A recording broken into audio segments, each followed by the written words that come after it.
All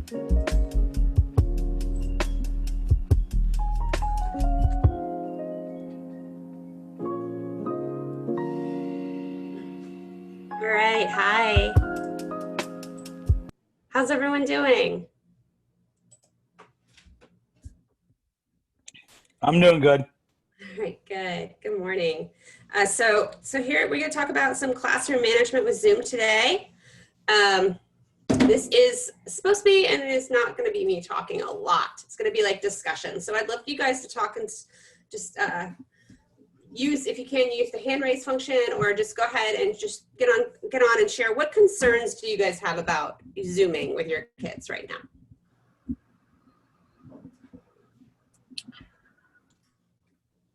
Not being able to use breakout rooms. Okay. So breakout rooms are okay by the district. You can use them, but they do have to be monitored. So you're going to have to like make sure you're jumping in and out of the rooms, or provide some activity that students are doing that you can monitor. So like using like a Google form or a Google slide deck or a PowerPoint slide deck where you assign each room a different slide and have them, you know, work on that so you can see them all in grid view. What other kind of concerns do you guys have?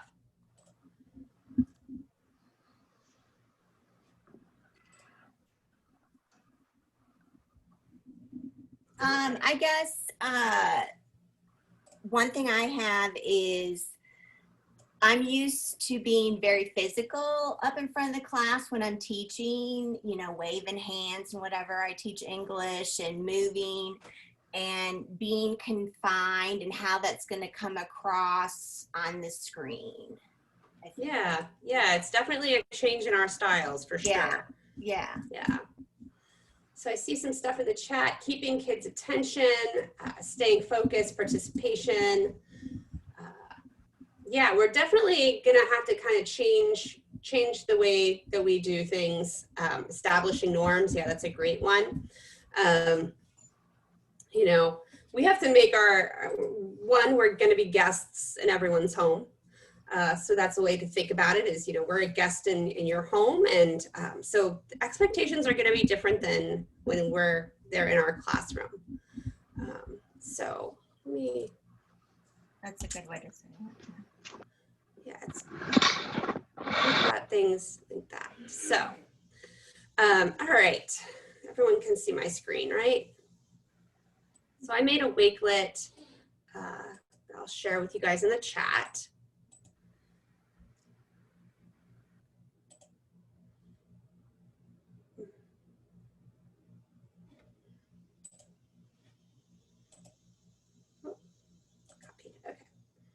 All right. Okay, so there's that Wakelet of resources that I've created. So I thought we'd just kind of go through this and do some activities together. But I guess here's the thing: I actually tricked you, and we're not here to talk about classroom management today. We are here to talk about building communities, because that is what is going to ultimately help you manage your classroom this year. It's going to be different to create a community in an online space than it is in the face-to-face room. So if we come at it with a community creation like mode, and not, you know, this is my classroom and these are my rules, I think that's going to be like a first really good mindset to getting into this school year. And I found some tweets online from other educators that I liked and really supported this mindset. And these are some great people to follow, but I can publicly state that I dislike the term classroom management. I'm not controlling kids. We are trying to create a community that works for everyone. So I think that's a great mindset and great approach to what we're going to be doing this year, changing our practice in that way. Another teacher online said, I hate classroom management more and more every year. We don't manage kids, students, whatever you want to call them. We care about them. We don't manage them. We manage problems. Kids are not problems. Kids are kids. And then this one says, classroom management is not tips and tricks. It's how we can relate, speak, encourage, guide, and care. So I think if we come at it with this approach, we can be really productive this year. Because we're going to have to get kids to sign on. And attendance in that way is not mandatory, like the actual presence in the Zoom. So we're gonna have to create some engaging activities and mindsets to want kids to join us every day. And I come from a community, I have cystic fibrosis, where people in my cystic fibrosis community can only interact online. So we've had the 6 feet apart rule. If you saw the movie last year, 5 feet apart, that was in theaters, for the past 20 years. We haven't been able to interact. So we have a full online community. It is totally, I say this because it's totally possible to build an online community with strong relationships if you focus on the community aspect. So creating common goals, creating common norms, and having something common between you that builds that community is a great place. So I would spend the first couple weeks with my students building those norms and commonalities and community, and not focus so much on the content. Definitely start to infuse it, but I would spend at least the first couple weeks on community. Oh, and Mulligan shared a great way in building community. Thanks, Mulligan. I can add that to this. So yeah, I actually wrote an article for a blog about building community in your classroom, and I had 3 main takeaways, and let me bring them up.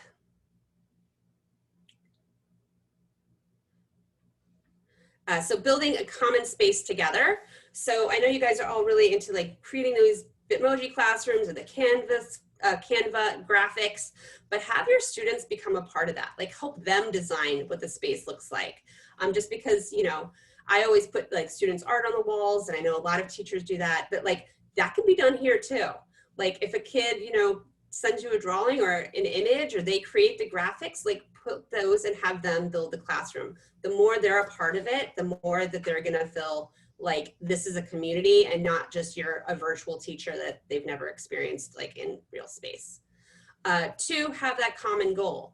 So make the learning goals something that everyone is invested in, and that everyone is a part of creating it. So some ways to do that is to do badging in your classrooms, to create a badging system so that it's not just the grade they're after, but everyone's like has the same common goal of getting a badge. And then making quality time. So that time that you are Zooming with kids, make it quality, make it active, make it not just a passive thing. Like for me, I would never show a video when I'm Zooming with kids. That's me though. For you, it might work. But I think if I'm going to Zoom with kids, it is a time for me and them to talk. They can watch the video before or the video after we meet. But I want that time, that 30 minutes that we're supposed to have direct instruction, I want that to be me and my students connecting with each other. So I think that's just, those are my 3 big tips. So that article is linked and you can read it.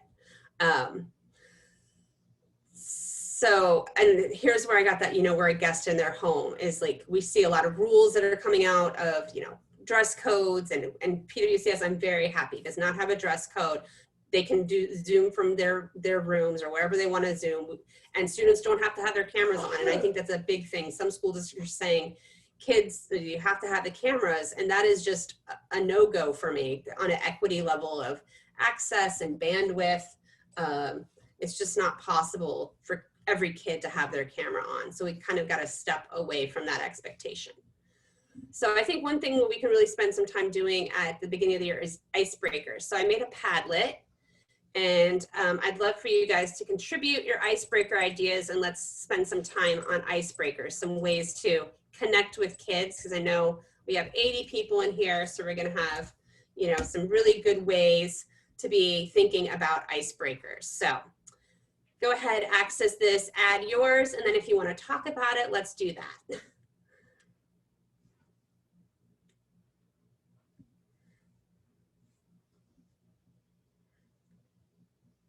So hopefully you can walk away with enough icebreakers to use for the first couple weeks to get to know your kids and to connect.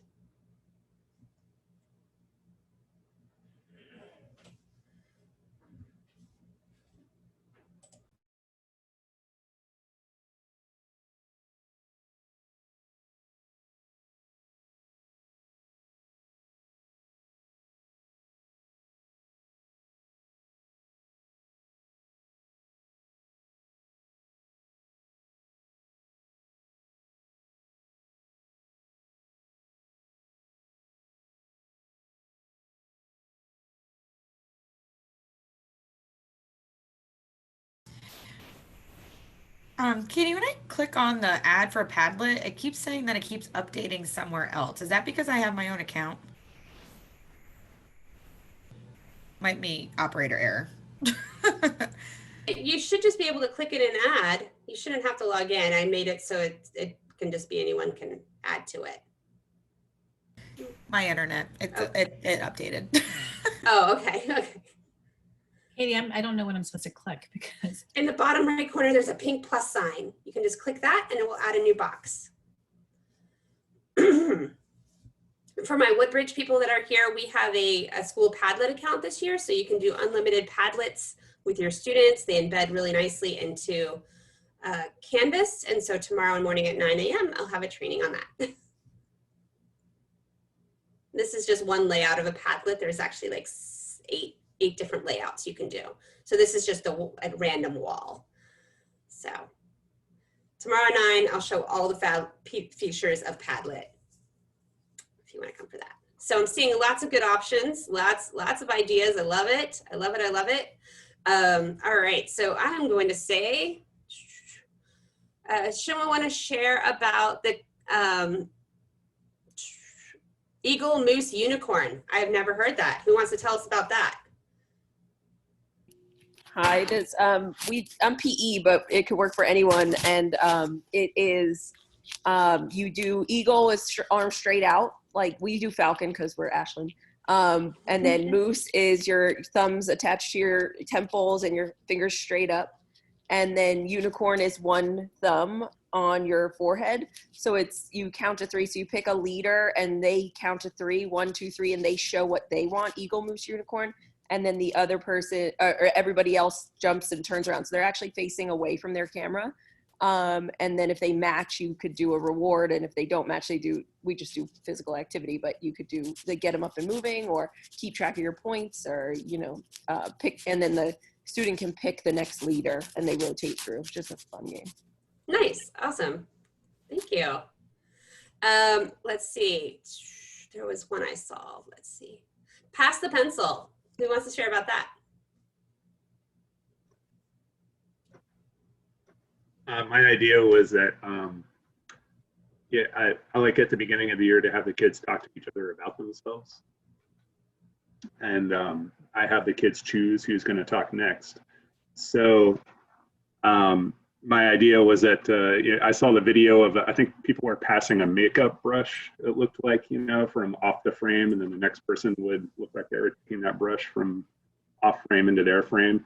So you would say something like, all right, I want Deborah Houghton to talk about herself. And I'd like pick up a pencil and hold it off frame, and then she'd have to look like she was taking the pencil from off frame into her frame, and she'd answer whatever question it was that we were talking about as a class. Yeah, that's great. I love it. That even though you're not in the same space, you can kind of still do those same actions you might do in class. That's great. Yeah, and it is a TikTok thing, which I actually have in my Wakelet. So perfect. Let's see. The virtual locker. I see a couple of those. Does someone want to share about that? I can. I know what it is. If your students feel comfortable using their Bitmoji, I don't know if that's like a school approved app, if they're allowed to do it, whatever the rules are with Bitmoji. You can upload like a locker template on Google Slides and give each student a copy, and then they can add pictures of, like they were to decorate their locker, not that they use their lockers now, but they can decorate a locker with like a bunch of stuff that represents them. And you can have them their like Harry Styles poster. Yeah, and like you can have them update it if it's like the winter, like, oh, does your stuff change in the winter, or and then you can have like locker clean out at the end of the year. So I've been reading a lot about that. I didn't post that, but I know what it is. Yeah, you could do the same thing, Carmela, in a PowerPoint slide. Students could do that. It doesn't have to be a Google slide. And I will say the Bitmoji is technically the app itself. You're supposed to be above 13 to use it. So it's not an app that you can mandate students to use because it's not like on the approved PWCS list, but you could provide it as an option. Or you could say, draw your own picture of yourself and put it in there. It doesn't have to be a Bitmoji actual thing. But yeah, the virtual locker is a cool idea. And the virtual locker doesn't even have to have a Bitmoji. It could just be design your locker. So Let's see. And then you can put all the lockers together on your homepage if you want. Oh, cool. Yeah, exactly. Building that space and having students contribute. I like it. I like it. Although now with our huge 150 classrooms, that's going to be another thing. All right. Let's see. Your biggest secret. Who wants to share about that?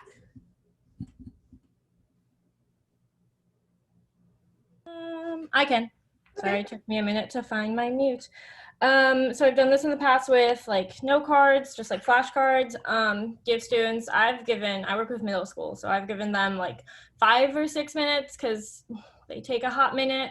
But everybody writes it down, you collect them, and then you add your own to it as well, because you're a part of that community. And then you read them all out loud. And kids don't like show anything in the moment, but like at the end, ask them like how many secrets did they relate to.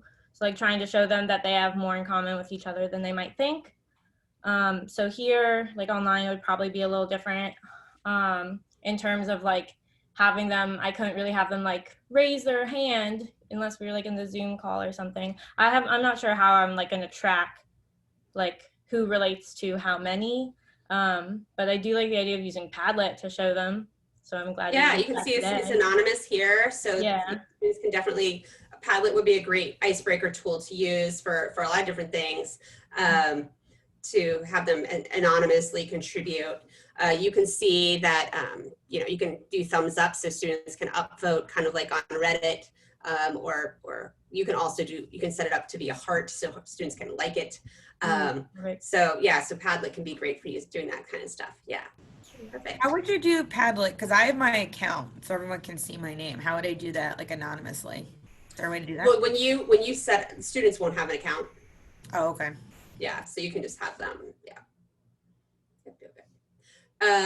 Yeah, I can see your name. So, or you could use an incognito window and just open it there, and then it would be used anonymously. To open an incognito window in Chrome, you go to the 3 dots and you go to incognito window, and then you're not logged into your stuff. So that's a hack. Google Earth birthplace. So who put that one? It's Mulligan. I did because I liked it when we did it last week. Yeah, I'll show for those who weren't there. So on Google this morning. On Google Earth, you can make projects now. And on this project, we had everyone put their birthplace from the staff, put their birthplace and their picture on the map. And then it kind of just, it shows a bit of that person's history. We do want to remember to be trauma informed, and some students aren't going to want to share where they're from. So you could turn this on its head and you could say, where's your dream vacation? And people could post their dream vacation spot.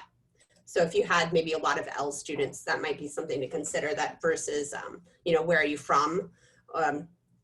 Birthplace should be pretty okay, but don't frame it as like where you're from, because that can be tricky for some people.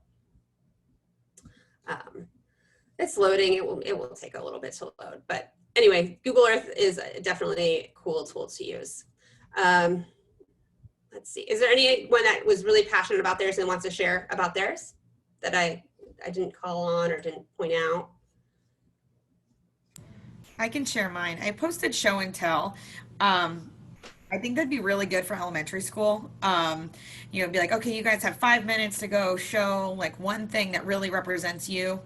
And they can show and tell if they want to kind of still have that interaction piece. And if a few of them have the same thing, they can kind of bond that way.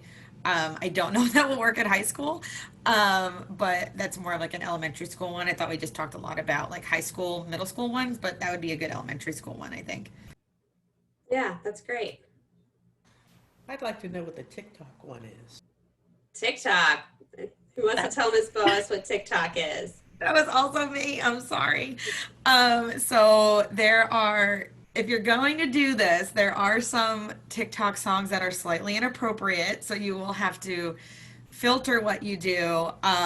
But you could have them make like a dance that represents them if they feel so inclined, if they don't want to video. But there's a lot of, they there's kind of like a trend where teachers are introducing themselves on TikTok with like captions and pictures and stuff. So it's just kind of way to maybe incorporate the technology they're using. I don't know how that would work because I don't know if TikTok's allowed at school. So I think that might be a TikTok is not allowed at school, but students could totally do the same thing in a Flipgrid video because they have all those filters and things and ways to add text. So they could also, if they did have TikTok, they could make it in TikTok and upload it to a Flipgrid. So that would be, but definitely don't ask your kids to get TikTok. So this is the Google Earth thing. If you are a Google school only, can you do this? So if you're not a Google school, this would not be an option. But each person was given rights to this Google Earth project, and they all put their birthplaces on the map. And then they also, let's see, let's go to Cleveland. I know who this is. You can see Mr. Roberts, I think is who this is. Yep, he put his like childhood picture up. And then where, you know, so that's where Mr. Roberts, one of our counselors, was born. So just to kind of get to know you, interactive activity.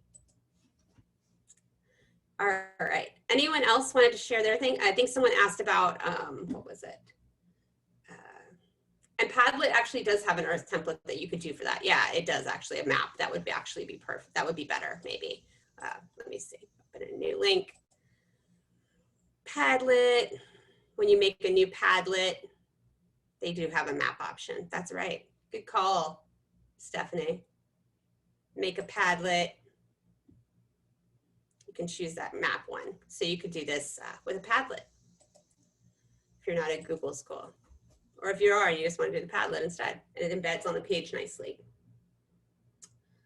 All right. Yeah, so hopefully you got a couple ideas that you can start to use and think about, you know, what you're going to do that first couple meetings, because, you know, we kind of almost have to think like event planners now. Like we are planning events that kids want to come to. We also kind of have to be comfortable with my colleague at Patriot, Dan Nemro. I don't know if anyone here from Patriot, but he calls it, you know, we're teaching to a Netflix generation. So we kind of also have to be okay with kids binging our class.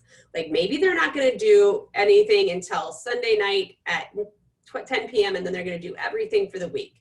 And it's just kind of like, we got to get in that mindset that that's okay. That just because they don't do something each day doesn't mean they're not engaged with our course. And yeah, and it's just a different mindset for a different generation.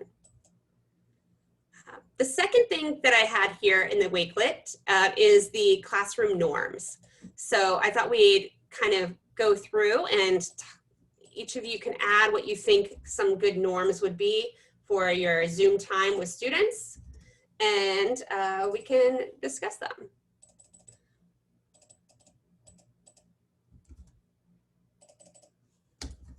So I put that in the chat, and you could also open it from the Wakelet. So thinking about some norms that you might want to set with your students. I also think it's a really great idea to set the norms with students, to do it collaboratively. So come in with some of your ideas, but also come in with some of theirs.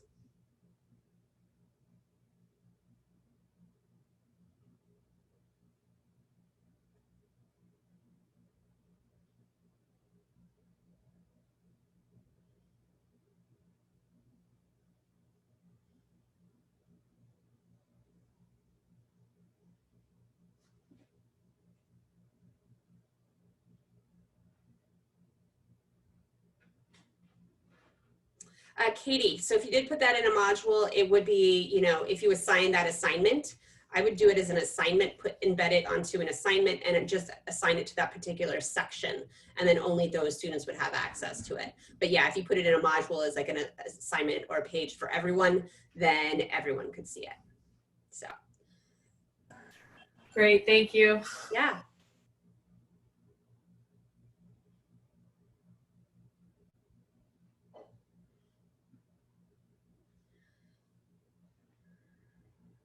I think feel safe to share. I really like that one. That sounds really nice. Respect, ask questions, participate. These are all good things. And yeah, if you should in your Zoom settings be able to make it so that when they come in, everyone is muted. That can be a setting you can do in your Zoom settings. So you don't even have to worry about that. make sure everyone's listening. Yeah, these are good. I am going to push back a little bit on the eating during break times. For some students with medical needs, or, you know, they may be, you know, having a lot of other responsibilities, this may be their time to eat. I would just say, you know, maybe if you're eating, turn your camera off. So that's not something we need to see, but I don't think we should be regulating who's eating in their homes and when. That's just my opinion. And I think a lot of other people would have that, especially like as someone like pre-diabetic, I might need a snack to like be able to participate in your course. Yeah, so, you know, we're not doing science labs and I'm a science teacher, so people can eat in their homes. I just had a question. I Yeah. really like someone had posted like having them post like a fun picture of themselves or like an avatar. Are we allowed to have them do that? Because I think it'd be great to show like individuality, but like the Zoom thing, like we don't want to be like, oh, you have to keep your Zoom on. Can you make that a requirement or just encouraged? Putting the picture where? Because I think someone had what is it? Yeah, I think the way that the video. the students can add their picture is when they upload it to their profile in Canvas. I believe it will sync over. So that's how students would put their picture into their profile, is if they upload it in Canvas and do their Canvas photo or image, profile image, then it will sync over to the Zoom, is what I've been told. So, yeah. And you know, being the Google admin at our school for a couple of years, people use all kinds of pictures, like anime is very popular. So you could get a lot of different things, but it is kind of just nice to have something that you associate with that kid, even if it's not their face. The Zoom chat. So the chat is only, you know, they can only chat with the whole class. They can't chat one-to-one. So it's just, they can one-to-one chat with you, the host, the teacher, but they can't one-to-one chat. So you don't have to worry about in Zoom them saying any, you know, back talking, but they definitely, you know, I'm at the high school level, they'll be on their phones. So just keep that in mind that, you know, we can control the Zoom environment, but there are a lot of other outside things that we cannot control. And so I think it's really good to come in with a mindset of what are we teaching for? Are we teaching for learning, or are we teaching for complacency or compliance? So we're not, you know, we're not trying to make people compliant. We're just trying to teach them content, learning. Is the private setting in Zoom automatic? What do you mean, Marie? So I know that you can set it, or when you're hosting, when you click on chat, like you can chat to everyone, or you can privately have a chat with other people. Do I have to set that, or is that already automatically done by the county? That's automatically done. Yeah, that's just how it's set up. Yep. Okay, thank you. Yep. Can we require that they post a picture of themselves? No, I don't really think we can require that they post a picture of themselves. You can say, I'd really like it if you put your, you know, update your Canvas picture so that I can see you, but it's not, yeah, it's not something we can necessarily mandate. Yeah, that's a great point, Mulligan. They may not have one. Yeah, we have no idea what devices they're using and what access they're gonna have. So you could definitely, yeah, you could see in the hub if they have a picture, and that's where, yeah. But yeah, no kindergarten pictures, and then, you know, this year, no updated pictures. So another thing that's actually kind of bothers me is that students can't change their name.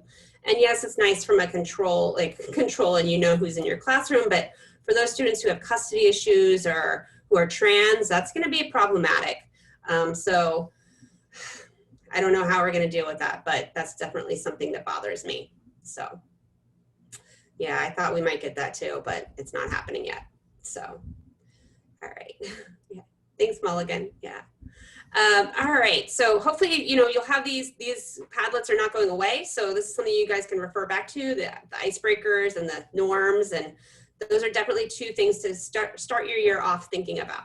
I saw this video. I am not on TikTok, but you can view TikTok videos online, which I just love. So I saw this video, and I think this is really great to keep in mind that our kids are so much smarter than us. They are so far ahead of us in their thinking and the ways they interact online. And yeah, so we'll watch this video. It will make you laugh. But this is, hopefully it will load. We're waiting for China, apparently. Okay, here we go. So for my presentation, Canada, I don't get the Wi-Fi. All right, Zach, your signal's breaking up. I'm sorry. Morgan, let's go on to your presentation. Yes. And Zach, you start us off. Were you guys able to see that? So for my Did the video show? You guys, did it come over? Yeah. So the kid, he wasn't even really like, it was like posters and he's just like in bed. I think that's pretty funny. TikTok is a wealth of funniness about virtual learning. If you, if you are not on there, just you can go to the TikTok webpage like I did. And I just looked up like TikTok school and TikTok like teaching and tons of funny videos to look at. In that same vein, it's important to remember that your students are trying to probably make funny TikTok videos about your class. So keep that in mind that, you know, Zoom, like whole Zoom class pranks are a thing. Did anyone have those happen to them in the spring?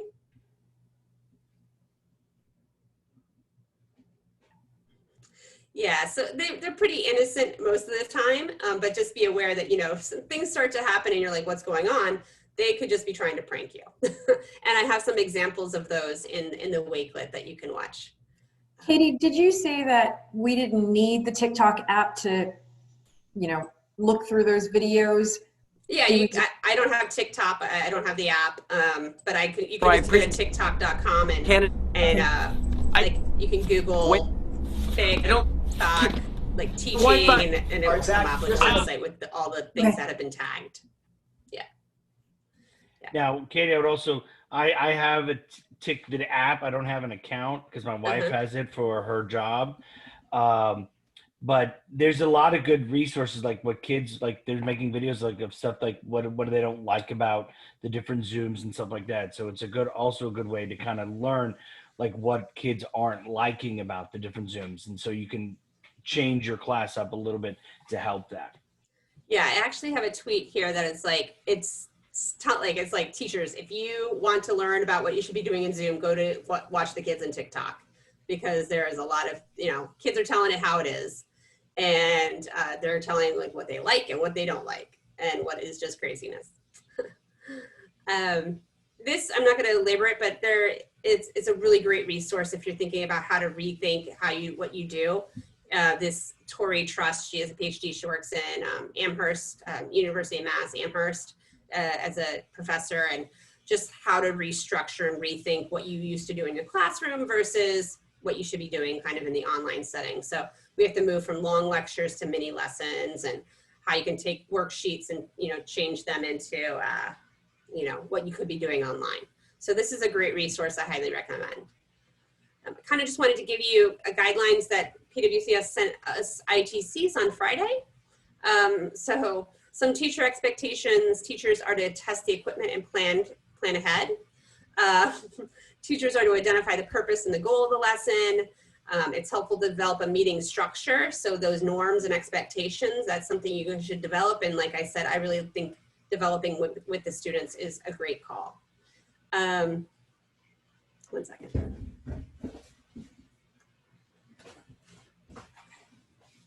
All right. Teachers should evaluate their surroundings, like I just did. Trying to dampen the outside noise. But you know what? We're not all capable of doing that. So we all have a lot of things going on. Some people have kids, and some people have, you know, other people they take care of or other life things. So we'll just do the best that we can. I try and get like a neutral background. My bed is in my background. That's my option. I live in a 1-bedroom apartment. So we're all just doing what we can. And during live lessons, there is no requirement to take attendance. That is from the Hill. Okay, so I think attendance is going to be gauged based on participation in activities in your Canvas classroom. More information hopefully from the Hill on that soon. But yeah, this document they gave me Friday said no requirement to take attendance during the Zoom time. All right, student expectations. Now this is also from KLC. There's no requirements for students to be live on camera, and there's no dress code. Hopefully they wear clothes. Students have no restrictions as to where they participate, so they can be outside, in their room, any place they want to be. Students will use their accounts, their authenticated accounts. Like this meeting I sent authenticated, so you had to have authenticated your account to have joined. And then students can't one-to-one chat with each other. So that's set up. You don't have to do anything to prevent that. That's just so you know they can't chat on Zoom. Now they, like I said, they can always chat in their own, you know, their phones, which is where they are. So don't think that they're not talking. They're talking. That same professor, she also put out this really great guide of video assessing during school, and you know, some of those trauma-informed and culturally responsive practices of, you know, don't make students have to have their video on, or don't remove students from the meeting. Here's some options she provided instead, like let students, you know, have a choice in how they participate, and provide real-time digital assessment opportunities like that Google slide deck that maybe you manage, or a game like Quizzes or Kahoot for a learning check halfway through. But I would kind of make my Zoom time like a predictable cycle of activities. Can dance or PE teachers have dress codes? I mean, if they said no in that list, so I'm going to say that right now it's no. Can they message each other on Canvas? No, they cannot message each other on Canvas. Well, they could send inbox messages. So yes, they can do that, but there's no like chat function. And yet you could have safety rules for dress. Yeah, they have that for science too. So that could be, you know. Can teachers add their own virtual backgrounds? No, so they've prevented any virtual backgrounds from being added. That way, you know, students don't upload in anything inappropriate. We have one Zoom instance for all staff and students, so everything has to be consistent between both types of roles. So just keep that in mind. Breakout rooms. I saw this tweet online, this kid, he said, why did my teacher put me in an individual breakout room with no one else? This is the kind of stuff kids are gonna post that, you know, in reaction to what you do. So just know that, like, you know, they're out there sharing. So this kid's like in his own breakout room, which I thought was pretty funny. I think if you are gonna send a kid to a breakout room, like if they were being a distraction, you should definitely be like, hey, I'm gonna be right in and talk to you in a minute. You shouldn't leave them there alone for an extended amount of time. Also, breakout rooms, students should not be in breakout rooms for an extended period of time. So I would say if you're going to do a breakout activity, it should be like 5 to 10 minutes, and then everyone comes back and shows what they did during their collaboration time. Here was some other funny memes, tons of memes on breakout rooms on Twitter. So I'm sure there's lots on TikTok too. This is like all the kids in a breakout room. They're just staring at each other because no one told them what to do. Because the professor just said, discuss your thoughts. That is not enough direction before you send kids to a breakout room. So you need to give very specific instructions on what they're supposed to talk about. That's why I like that PowerPoint or the Google slide that they're filling in together. That way you can really guide them and direct them what they're supposed to do. Breakout room guidelines for different age groups. I'm kind of focused on high school because that's what I teach, but hopefully your ITC can give you some ideas. And I think definitely for the youngers, there should definitely be an assistant or something in the other breakout rooms. I probably wouldn't leave younger students in one by themselves. That would be me. Yeah, a minute per person. So 2 minutes for 2 people. Yeah, that's a great guideline, Barbara. Thank you for sharing that. That's a great idea. And then this was funny, when teacher joins the breakout room and the kids are all just like looking. So keep in mind, like you can pop in and out of those rooms, and that's what I would do the whole time students are in a breakout room. I'd be going in and out, never knowing when you're gonna pop in, just so they know, you know, stay on task and stay on. All right, and I have this link here about improving breakout room discussions that hopefully will be useful to you. And here is that hack about using a Google slide. You can do the same thing with PowerPoint slides, but if you put it in slide view like this, you can see what everyone's contributing in real time. So you can see if they're on task. If one slide stays blank, then you're like, oh, like they're goofing off. They're not staying on task. So that is definitely a way to kind of manage those breakout rooms from outside of them. So if I had 2 screens, I'd have this up on one of my screens so I could watch, and then I'd be in my other screen bouncing in and out of breakout rooms. So hopefully that's a helpful idea for you. All right. And then there was a lot of things that I saw on Twitter, like, some schools have already started. So we are like 3 weeks behind, which is fortunate because a lot of teachers are putting out like, hey, what's working for them on Twitter. So it's a great place. Just go to Twitter and say like Zoom classroom management or Zoom breakout rooms. And if you search for those things on Twitter, you're gonna get lots of ideas. So I just put this guy's thread because he had some really great tips so that you can go read those later. And then here is the video on the class pranks. So a lot of kids are making these videos of their class pranks. So do not be surprised if you get pranked. I think it's like a goal probably for them to go viral. But To turn your assignments in. Wait a minute. It's not on you. I hear music. Where's that music coming from? What are you doing? What in the world? I don't know what happened on this exam, but y'all totally bombed it. Well, Miss Cifelli, it is what it is. Well, Sam, hey, you'll see my point as we go to the next slide. Hey, yo, Max, can I borrow a pencil? Yeah, I got you, bro. Appreciate it, my guy. Who's unmuted? You know you're not supposed to do that. Hey, what's going on?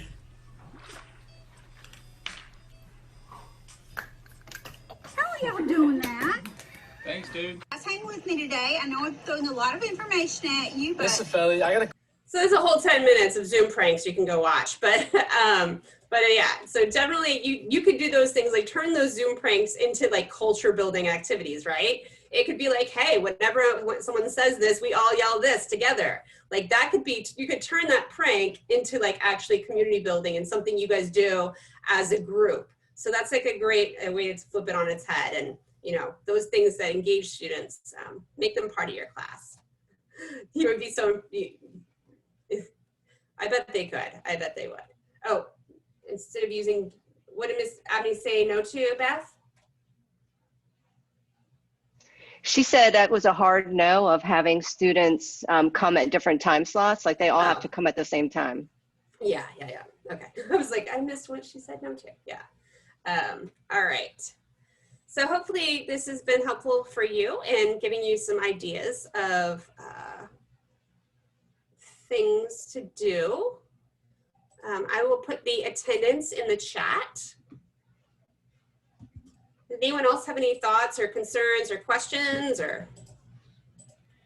I'm just for a word of, I have 2 nephews that are in Florida and they've started online and they are requiring the camera to be on, and they're getting a lot of pushback from the kids and stuff.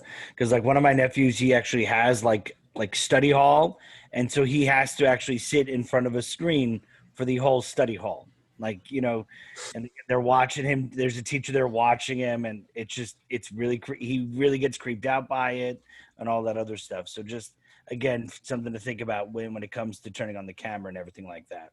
Yeah, I'm very glad that Prince William has said it's not mandatory. Yeah, one of my friends he doesn't have a camera on his laptop, so she's picking up a laptop because she's not sure if the teacher is going to require a camera during Zoom time. Yeah. No, I don't really have any directions on how to incorporate a breakout room. What specific things did you have in mind, Beth? I just don't even know how to do it, how to add it. Oh, okay. Well, when you're the host, in the bottom of the screen, you'll see a button that says Breakout Rooms, and you'll just click it, and you can send kids, and it will be pretty self-explanatory. You can either automatically do it and have them just automatically sent. Let me share my screen, and I'll show you. We're going to have a bit of an inception moment because you're going to be viewing my Zoom screen. Katie, real quick, the form is off. Oh, okay. Thanks. Let's see. All right, you should be good now. Oh, maybe. Can I say something? Yeah. Also, if you've done the online Zoom stuff, Katie's video from her Zoom from last week was much more informative. So it helps a lot if you go back and look at that one too. Okay, I'll be doing that at 1 today. I think it's at noon today. But yeah. At noon today, yeah. Yeah, so if you're in the bottom, you'll see if you don't see breakout rooms across here, because I have, like when I close this, you'll see if I get this bigger, breakout rooms is now a button, but if it's smaller, you have to click that more and find the breakout rooms. So I click breakout rooms, and you can automatically do it. So I can automatically send people there, or I can manually send people there. And if I did that, then I can say, okay, this is that room. I can assign who's going to be there, and I can pick the people. So. Oh, okay. That's pretty easy. Yeah, it's pretty easy. Thank you. Yeah. I just had one thing to add. My sister started last week. She teaches college, and she was on sabbatical last year. So one of the first things she asked her kids was, what worked for you in Zoom and what didn't? What did teachers do that you liked and you didn't like? And she got some fabulous feedback, including they hate breakout rooms, which made me think of it. But I just think that's an icebreaker that might work as well. Yeah, I think people definitely, you know, just like kids don't like group work or having to do group, you know, interact with a group in classroom, they're not going to like breakout rooms all the time. So, Joel, yeah, so you can create a spreadsheet of the breakout room. You can pre-arrange it. So when you're making your meeting, there's a little box that says pre-assign breakout rooms. There's a template that you can download, and then you can pre-assign them using their email addresses. So, yeah, and then you can just upload that CSV, that same file, every time you have a meeting. Last week, Catherine Mulligan, we were playing around in the math department with Zoom, and she had arranged like all the breakout rooms, and then she went to do it, and they were gone. So it's because that you didn't join with your authenticated account. Like there must have been teachers in the call. Oh, okay. Yep. But if everybody joins with the authenticated account, then it's not a problem. It should work, yes. Okay. Because like when I've done trainings, and I last Tuesday we did a training, an evening training where we prearranged the breakout rooms, and only those people who joined with their authenticated account got sent to the room. And we had like 250 people, and so we had 100 people that didn't log in with, and we had to then in the moment send them to a room. It'll be easier when you only have 30 people.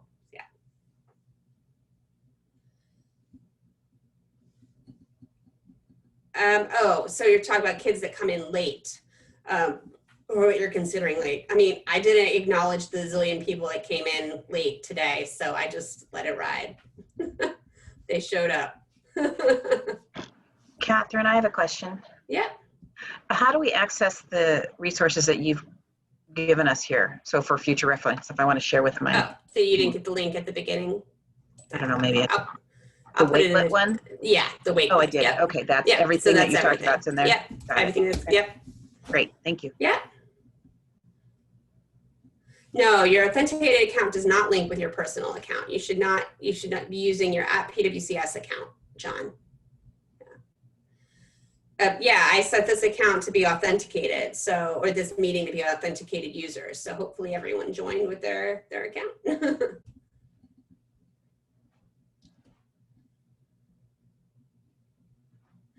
It's right above Cheryl. I literally just put it in again.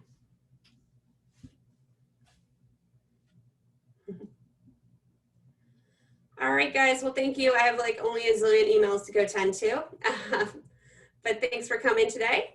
Hopefully it was helpful, and hopefully at least got a few icebreaker ideas and things like that.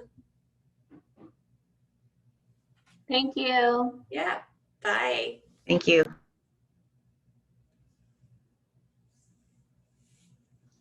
Thanks, Katie. Bye.